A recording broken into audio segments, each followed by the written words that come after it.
Welcome to the marriage course. We're so glad you've made the decision to join us, and we hope you'll not only benefit from, but also enjoy doing the course. The aim of the marriage course is to strengthen the connection between you as a couple, or to restore that connection if you feel you've lost it. My name is Nikki. And I'm Scylla. And this course aims to equip you with the tools to build a healthy marriage. We want to encourage you, whether you've been together for a short time or a long time, whether you're in a good place as a couple or you're struggling, whatever your situation, you've come to the right place. Over the course, you're going to find out quite a lot about us. So we thought we'd start by telling you how we met. I was 18 years old, I'd just left school, and I was going on holiday to Southwest Ireland. I arrived at Swansea Docks in an old green Mini and joined the queue for the car ferry. I was fascinated by this girl trying to peel a sticker off the car immediately in front of mine, and I sat and watched her for several minutes. Then a great friend of mine suddenly appeared at the car window and said, "Nikki, I want you to meet my friend Scylla." And she introduced me to this girl peeling off the sticker. Well, I became even more intrigued when she spoke to me. We ended up next door to each other on holiday for 2 weeks, and I fell madly in love. But I didn't dare say anything, just in case she didn't feel the same way. I too had fallen for Nicky, but I also didn't dare say anything to him in case he felt nothing for me. Then, the day before I was about to leave to go home, there was a group of about 15 of us, all teenagers, playing a game in this huge old Irish house with all the lights off, called Bear in the Dark. Spelt B-E-A-R, as in the animal, just for the avoidance of any doubt. And Nikki and I just happened to find each other in the dark, in a room at the far end of this house, which was really my plan all along. Actually, I think I engineered it. Well, however it happened, that's when we had our first kiss and discovered that our feelings were mutual. So we started going out, and then 4 years later, we got married. Our experiences over the last 42 years have been typical of many couples. We've moved house 5 times, we've lived abroad for 3 years, we've experienced the birth of our 4 children together, Kirsty, Benj, Barney and Josh, as well as all the hundreds of broken nights that followed. We've known the exhaustion and the joy of having young children, and also the worries and the fun of parenting teenagers. Our children have all left home now, and 3 of them are married with children of their own. So we know what it is to be parents-in-law and grandparents. We've had times of illness and financial uncertainty, as well as times of really great shared memories and lots of laughter. Our marriage has been an adventure of changing and growing together, continuing to get to know each other better over the years. And one thing we've learned is that marriages need to grow. They can't remain static. This is one of the universal principles about marriage that this course is built on, principles that are relevant to any couple anywhere. And during each session, we're going to be hearing from couples who've done the marriage course all around the world, as well as hearing from relationship experts and psychologists on the topics and issues we'll be exploring. And we're confident that as you engage with the material on the marriage course, you'll find out more about what your partner thinks and feels. Whether you've been together for 1 year or over 40 years, there's always going to be more to discover. And it's only as we continue on this journey of discovery about each other that we stay connected. Now, some of you may still be wondering what you've got yourselves into. And people generally have 2 fears about doing a course like this. One fear is that they'll be required to reveal intimate details of their relationship to other people, and they don't want to do that. The second, and often the greater fear, is that their partner will be given the opportunity to reveal intimate details of their relationship to other people, and they certainly don't want to risk that. And if that's you, you'll be pleased to know you won't be asked to discuss anything about your relationship with anybody else. Instead, we'll be pausing at various points to allow you as a couple to discuss issues that we've raised. And for many couples, these conversations are the most useful part of the course. So, you've heard a bit about us. Now, we want you to turn to the first conversation in your journal and spend a few minutes thinking back to the first time you met. Tell your partner your strongest memory of that first meeting and what it was that first attracted you to each other.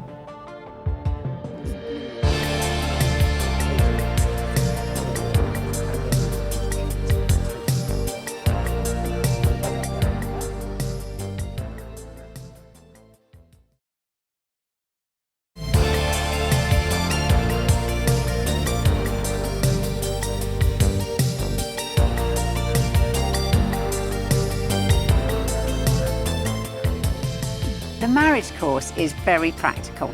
It's designed to equip you with the tools that we all need to create and maintain connection between us. And while from time to time we'll quote from the Bible and occasionally talk personally about the difference our own Christian faith makes to us in our marriage, we're confident you'll find everything relevant to you and your relationship, whether or not you have a Christian faith or indeed any religious faith at all.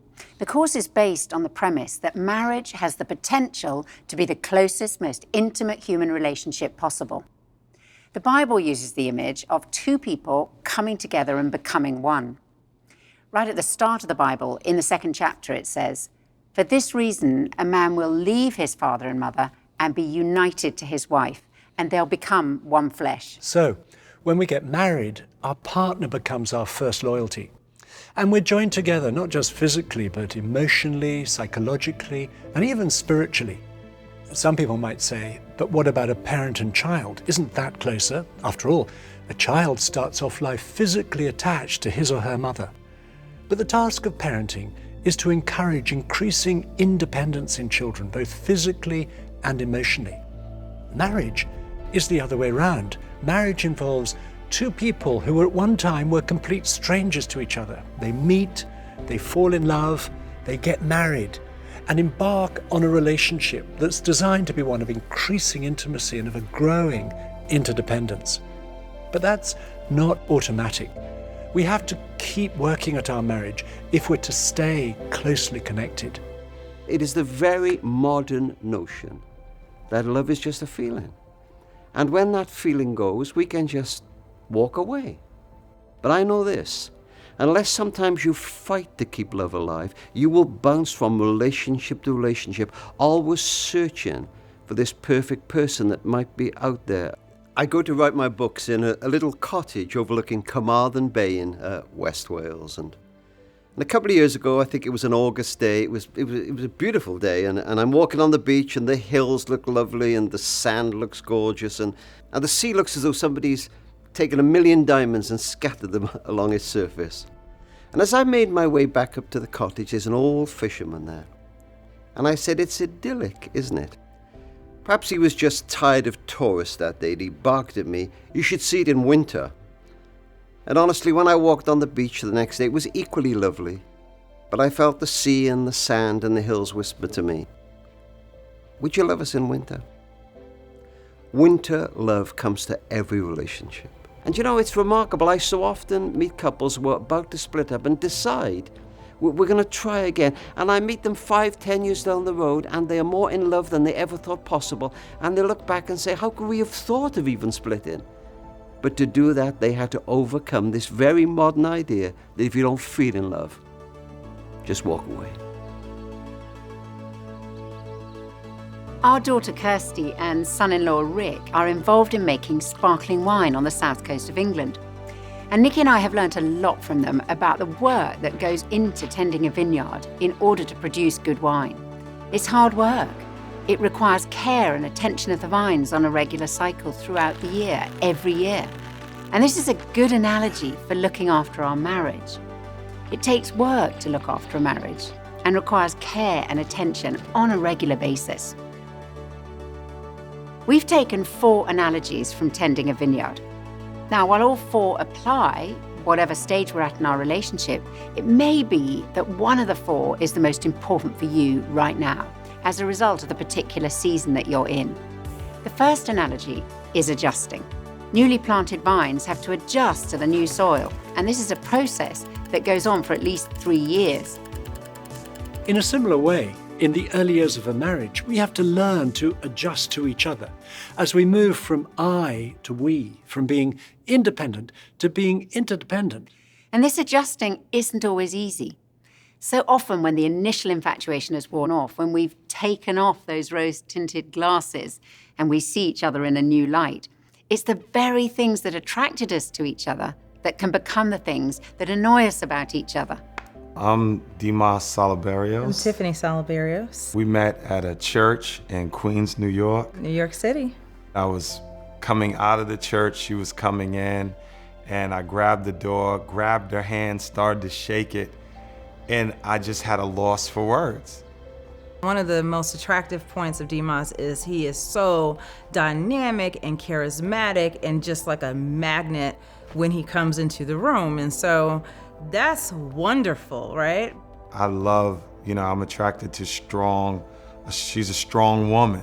So that was one of the things that attracted me to her. She has a lot of opinions and she's a thinker, very passionate about things. So those were those things that were like, wow, I love her for this. This is amazing. This is the woman I want.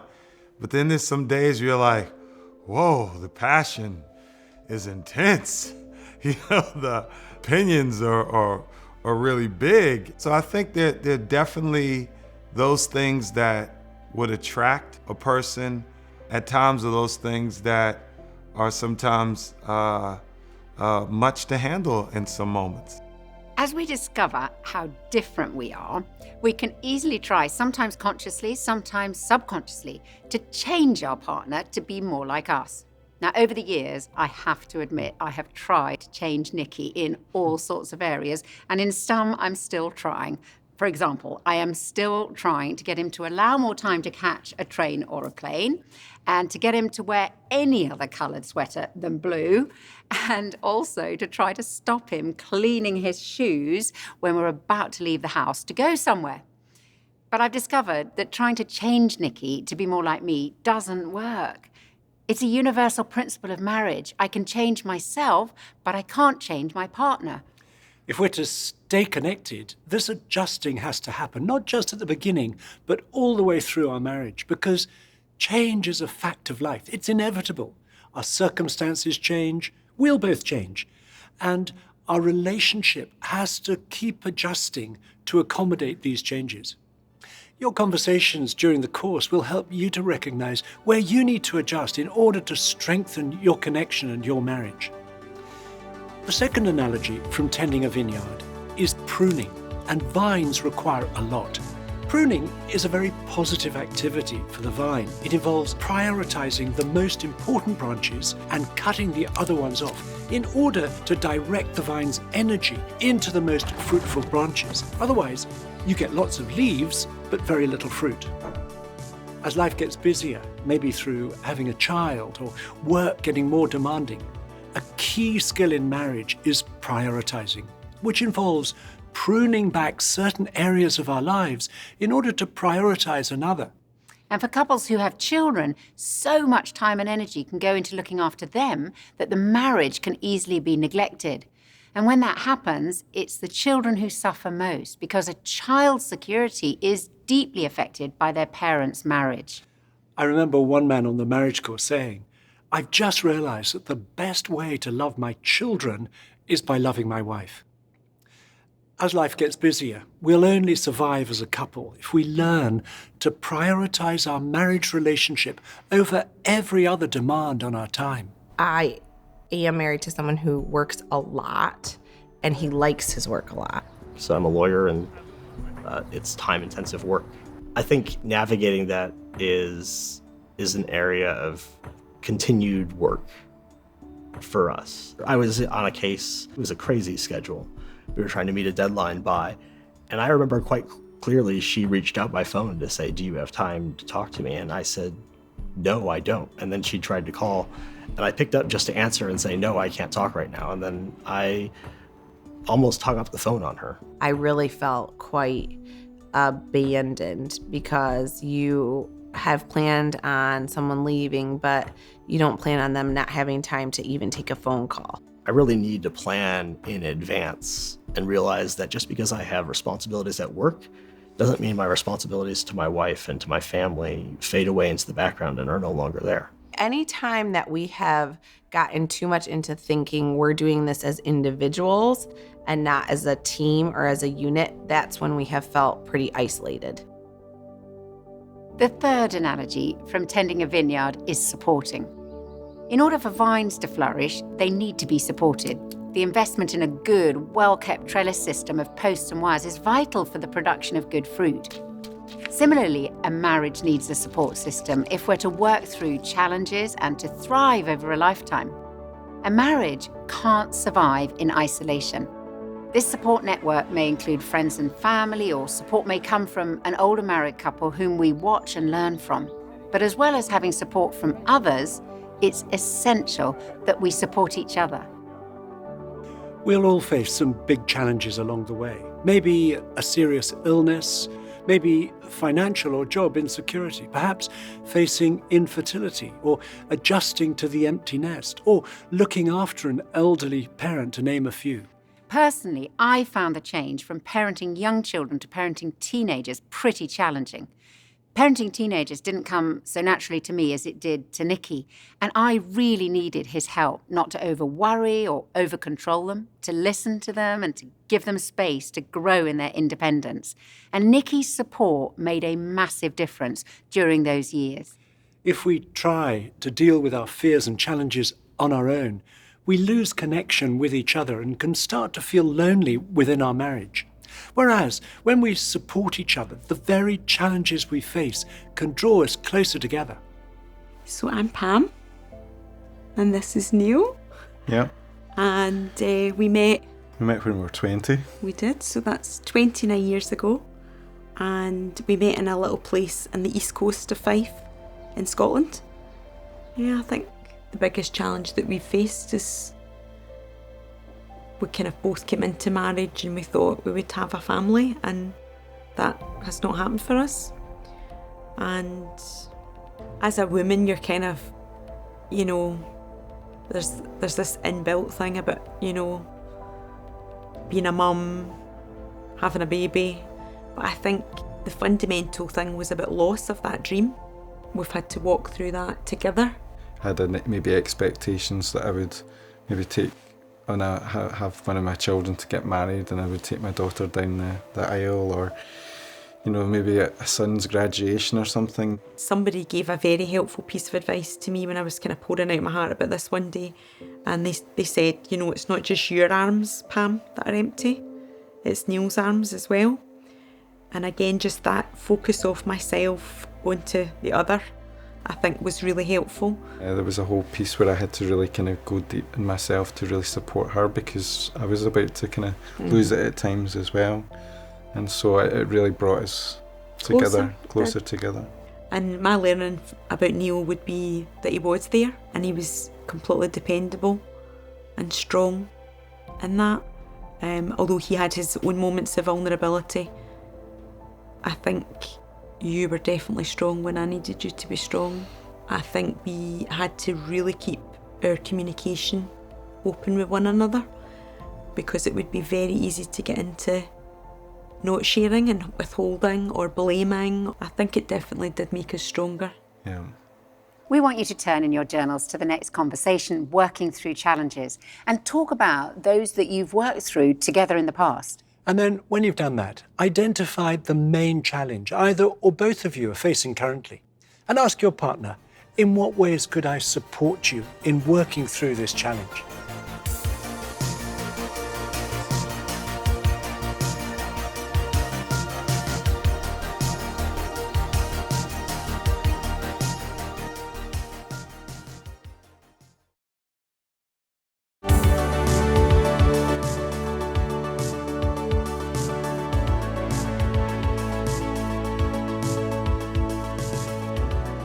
The fourth analogy from tending a vineyard is renewing.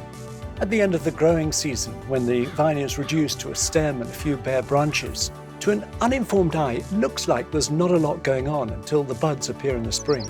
But that's not the case. This is a vital time when the vine is putting its energy into extending its roots deeper into the soil. The vine is resting while its roots are fed with compost in order to renew strength and produce a good crop next year. We all need times of renewing in our marriage.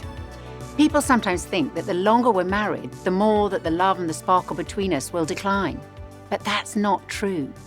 As vines mature, they continue to produce fruit and great wine decade after decade if they're well tended and the roots are fed. It's the same in a marriage. Renewing means continually taking care of our relationship, particularly when we reach a new season of marriage. Renewing involves being prepared to talk about our own individual needs and desires, sharing with our partner our hopes for our future together. Renewing means slowing down for long enough to decide on changes we'd like to make, possibly stopping certain activities in order to have more time together, or starting something new, perhaps deciding to create a new pattern in our day or our week or our year that will strengthen or restore the connection between us. And if you're struggling in your marriage, we want to encourage you that reconnecting is possible. When things are difficult, it can seem like there's an invisible wall that is built up between us, usually made up of small things, moments of hurt and misunderstanding that have built one on top of the other. However, we've seen when couples have tended their relationship, things have changed dramatically, and they go on to experience a new connection and intimacy. There was a time in our marriage where we did start to grow apart, and we ended up spending about 8 months separate. And it was like building a wall because we stopped communicating. And each time a jibe or a dig or a sarcastic joke at the other's expense got made, it was like another brick in the wall, until eventually the wall was too high and we couldn't even peer over it, much less see each other at the other side of it. And how we dismantled that wall was through communication and realising that we really loved each other and we really wanted the marriage to work. And we had to be humble, we had to own our faults and take responsibility. And together we managed to, brick by brick, dismantle the wall until we could really see each other again. I think for me, I had to understand that I want the marriage to work, but that meant something had to change, whether it's our attitude to each other. I think we had to establish trust between us to start with, and then start to communicate and court again, and have a laugh again, and build it back up again nice and slowly. Yeah, the laughter had gone, and we started to laugh again.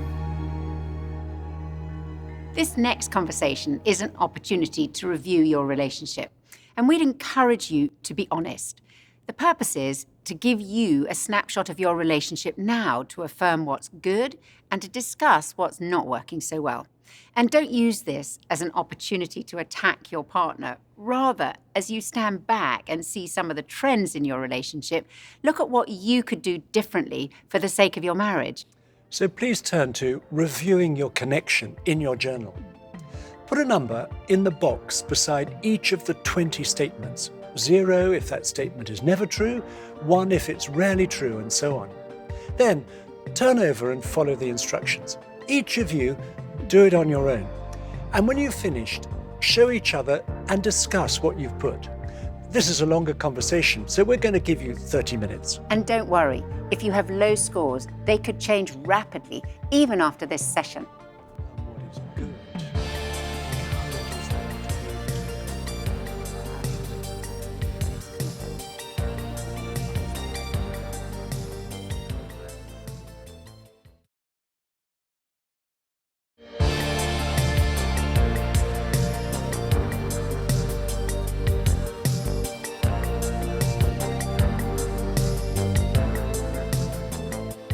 When you saw your partner's answers, it may have come as a surprise or even a bit of a shock to some of you. But whether it has or not, we want to encourage you that it's much better to get talking about these things, to get things out into the open, because then as you discuss them, there's the potential for better understanding and a realization of where we need to change. We're going to spend the rest of this session looking at 2 particular things that we can all start to do straight away to strengthen or restore the connection between us. The first is to make time for each other as a couple on a regular basis. And the second is to nurture each other.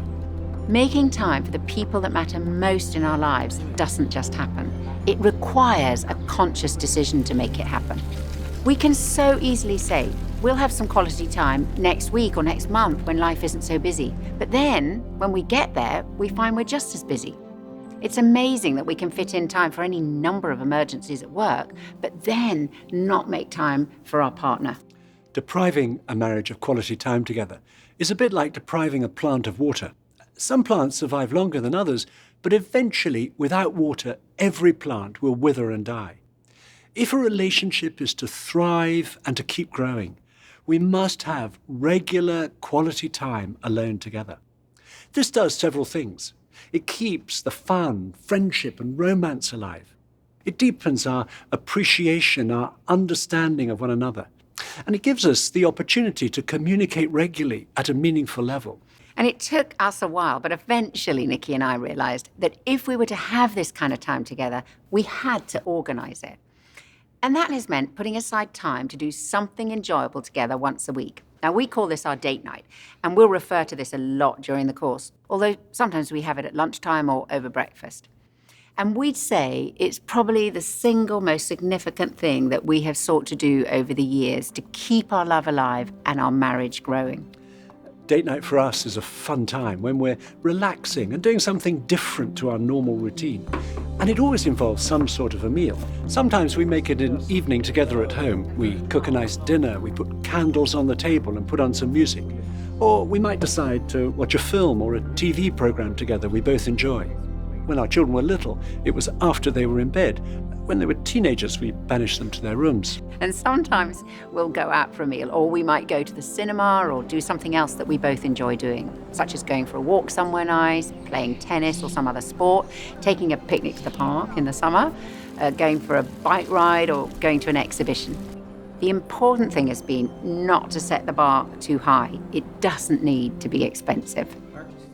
I remember one time we went and just got coffee. I like a nice meal out, but then again, I'm married to the budgeter. A nice meal coffee. Yeah, nice meal coffee. It's kind of true. It reminds us of who we were before we got married and why we were attracted to each other in the first place. It really has made all the difference for us. It just being different to the normal nights. Doing really easy food or ordering in, or you cooking, that's not happened. Yeah, it doesn't happen. We do what we call marriage time every week. So we go out and have coffee and just spend our time talking. There's a beautiful thing here in Mexico called Pueblo Mágicos, which is like magic towns. Magic towns. We love that, doing that together. Our son has showed us how to do Netflix, so we're our world is expanding.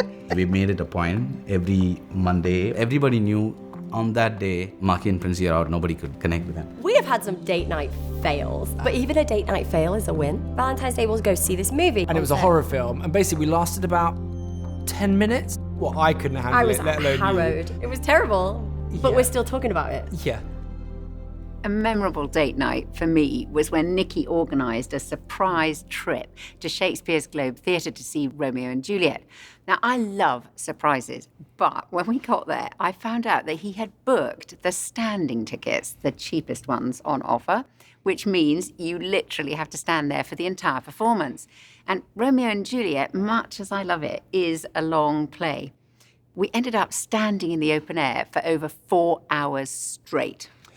I discovered when we got there that if I just paid a little bit more, we could have had a bench to sit on undercover. And he'd also made a really delicious picnic, which we had to eat sitting on the concrete floor so as not to lose our place near the stage. However, it was a very memorable evening, and I loved it. And I really enjoyed it too. So our own experience has been that investing in this weekly date protects our marriage from becoming dull, boring, and routine. It stops us from taking our relationship for granted and helps us to stay connected. It's a very simple concept, but it has a very powerful impact. We definitely know the difference and the benefit in our relationship when we've had this time together. So here are 3 tips which have really helped us to make a weekly date an ongoing reality. We know we have to plan them, prioritise them, and protect them. So, tip 1, plan them. We want to suggest that you plan this quality time together into your calendar, just like you would any other social or business appointment. And Nikki and I have made it a golden rule never to change our date night in our calendar without consulting the other. The second tip is prioritise them. This means it's the most important commitment we stick to every week. It takes priority over all other activities, our work, going out with friends, playing sport, watching TV, decorating the house, even over our children. Now, It's not that all these things aren't important, but unless date night is a priority, it'll be pushed out by these other things. And the third tip is protect these times from external demands that conspire to stop them happening, whether that's other people, the phone, or being online and social media. It's different things for each of us as couples. And for us, it has particularly been the phone. We've realized we have to turn our phones off and put them away so that we are not constantly distracted by alerts or notifications on the screen. And by doing so, we're saying to each other, you're the most important person to me, and I'm giving you my full attention. Effort and creativity are needed in every marriage. And if you think about it, effort and creativity are what many people pour in at the start of their relationship, but not necessarily into their marriage. If we stop making the effort, it's then that the connection between us can be lost. I'm John, and this is Sally. We met at university in 1959. I had seen his picture. He was in a play at University of Wisconsin, is where we were. And I liked his picture. I think as far as quality time, when he was so busy, I think we did what we could to remedy it. It wasn't always possible. There were times when I was working maybe 65 or 70 hours a week. And I still remember, and this went on for a long time. I mean, we would communicate, but they were about very practical things. And I remember taking, it was the first time we ever took a vacation away from the children. We found a young couple to stay with the children. We went off to a resort in Mexico.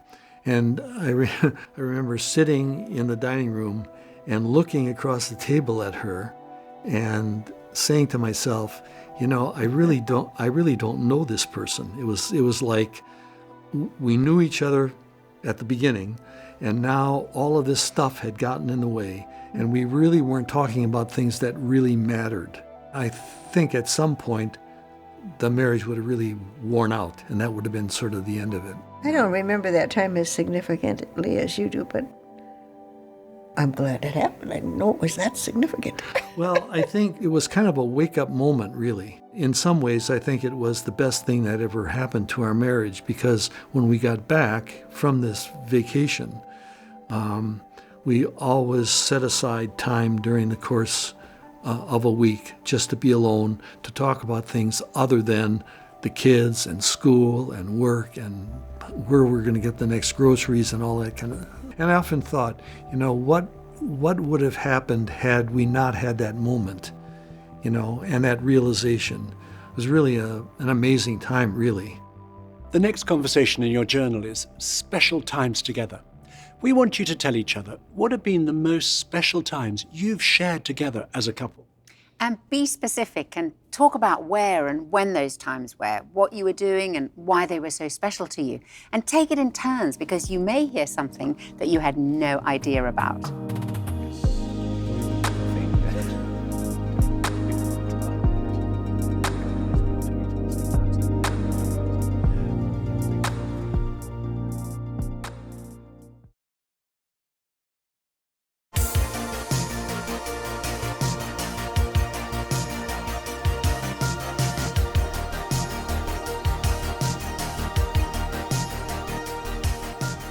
The second way to strengthen or restore the connection between you, something that you can start right now, is to nurture each other. Nurturing each other involves seeking to meet each other's emotional needs, such as for affection, encouragement, support, comfort, and so on. And this creates emotional connection between us. We all have a longing to be known and to be loved by another person. It's as though there's an empty space inside us that needs to be filled up with another person's love and attention. When that space is empty, we feel lonely or alone. A new kitchen, promotion at work, or a holiday in the Caribbean won't fill up that space. And that's because we're made for close relationships. And that's why, when we fall in love, that space inside us is filled up. The first 2 chapters of the Bible give a fascinating account of how we're made for relationships. After God's repeated refrain in chapter 1 about creation, "It is good," suddenly, in chapter 2, God says, "It is not good for the man to be alone."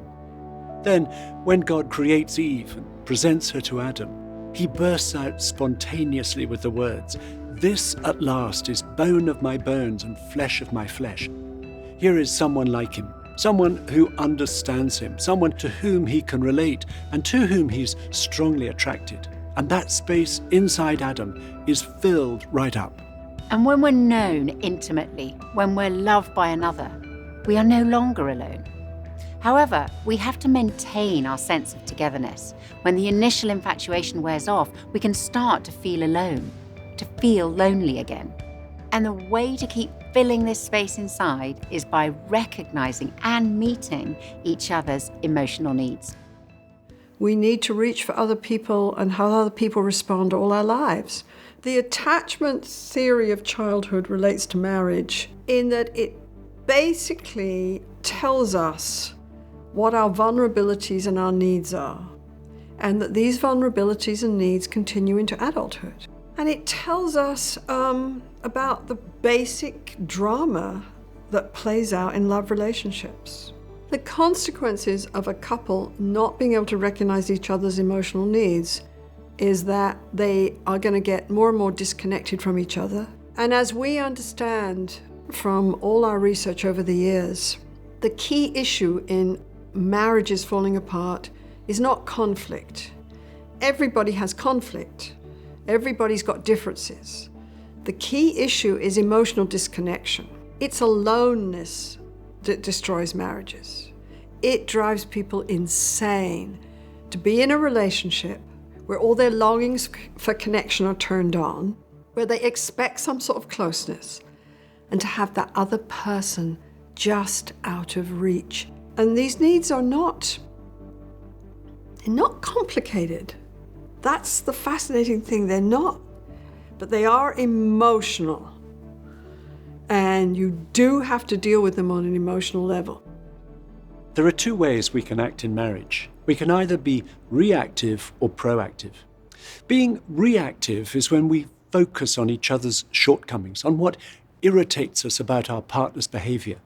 And that pushes us apart. We lose connection. Being proactive is when we focus on our partner's needs. And that draws us together because then we both feel loved. And when we feel loved, we feel like loving. Being proactive builds connection. And we learned a lot about meeting emotional needs from a couple called David and Teresa Ferguson. I remember David describing a fundamental change in their marriage. For the first 15 years, I've focused on Teresa's faults and my needs. For the last 15 years, I have focused on my faults and Teresa's needs. And our marriage has been transformed. We all have these emotional needs, but usually our needs will not be the same as our partner's. And to nurture our husband or wife effectively, we must discover what matters most to them. 我们来自北京，已经结婚15年了，我们有2个孩子。我们在过去的时候我真的不是一个很会聆听和回应他的一个这样的人，所以每一次他在分享一些事情，分享完以后我都会很困扰，我不知道该怎样去回应他。有一次他的就是肚子疼，然后跟我去聊这个事情，有几次说老公我肚子有点疼，然后对我来讲我是一个特别理性的人，我就想肚子疼怎么办呢？去医院还是忍着？然后他告诉我说你可不可以对我说一些安慰的话？我说你能教一下我怎么样才能安慰你，你才开心？然后他就特别生气，说你连安慰都不会。我才发现原来倾听别人回应别人是一个非常简单的事情，所以我就开始去重复他的话，肯定他的感受，再询问他你有什么样的帮助。然后他就很受安慰，他说就是这样的，你这样说我就能得到很多被理解，你就进入到我的内心的世界里面。然后呢，我就其实也用这个方法来表达我的感受，他也非常吃惊。我觉得原来不是我一个人这样，其实他也把自己封闭在他的情感世界里面。我们在那个时刻就感觉到我们俩的心走在一起了。With emotional needs, we can easily miss the ones that are most important to our partner, or we may give what we most want to receive. And trying to love in the wrong way can lead to frustration and irritation instead of feeling loved. It's like trying to fill a glass but misjudging where it is. Our efforts will be wasted. And that's what happens when we don't know each other's needs. And our needs will change over time. What was most important when we were going out or when we were first married may be different now. And we can't assume that our partner automatically knows our desires. We must tell each other. We want you to have a conversation now where you're going to find out how well you know each other's needs. And you'll see in your journals, it's called Knowing Me, Knowing You. So, look at the list of 16 needs or desires. And in column A, put the 3 that are most important for you in order of importance. There's some overlap between them, so choose the 3 that best express your desires. Then, in column B, guess which 3 are most important to your husband or wife in order of importance. Now, do this without looking at what the other has put, and when you've both finished, compare what you've each put.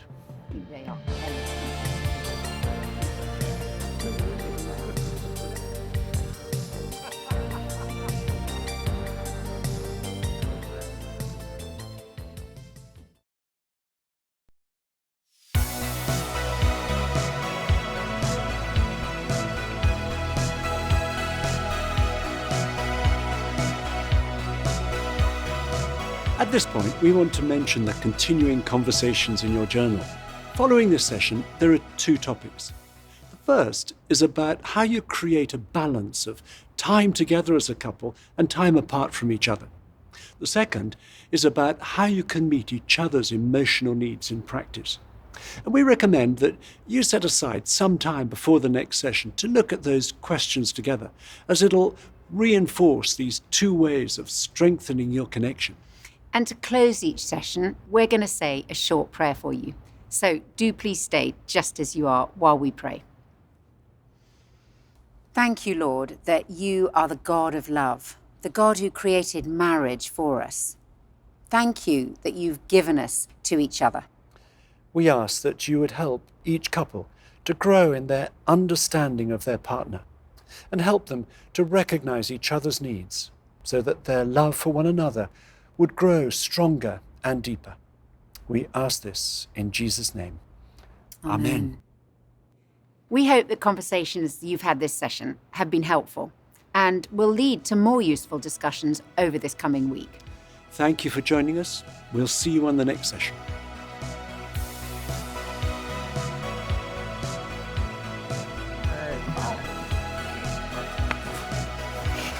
No.